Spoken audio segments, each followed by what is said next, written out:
elles peuvent être avantageuses pour la chair de l'homme ou peut-être même contribuer à amener l'unité et à la paix.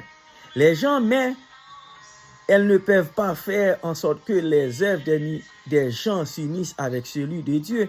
Voilà comment le serviteur et les chrétiens de l'église d'Éphèse ont fini par détourner leur foi dans l'apostasie maudite avant Dieu. Et c'est pourquoi ils ont été réprimandés par le Seigneur.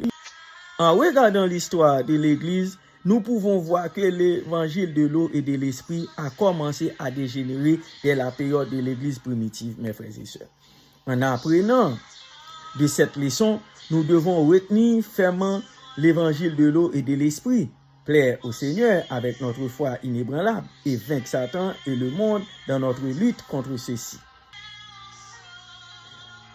Qu'est-ce qui était?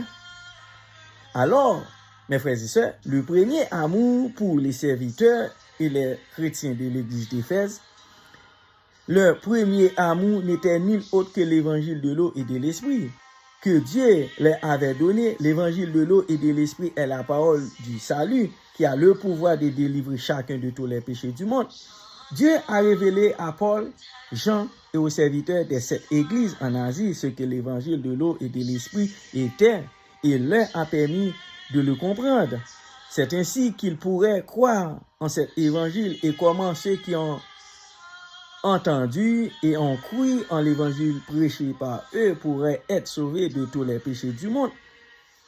Frères, l'évangile de l'eau et de l'esprit donné par notre Seigneur se retrouve dans la parole du baptême du Christ et de son sang versé sur la croix.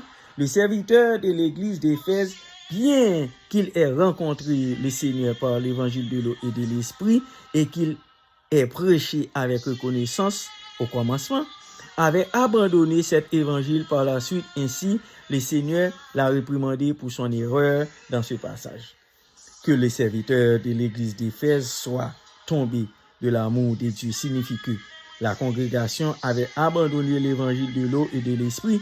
C'est pourquoi le Seigneur leur a dit de réfléchir sur où ils ont pu perdre leur foi, de se repentir et de devenir à leur tâche première.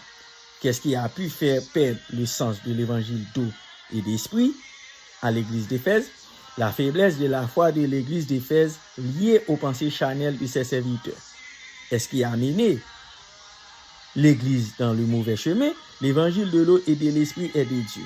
C'est la vérité absolue qui a révélé tous les mensonges des fausses doctrines et des enseignements de toutes les religions de ce monde.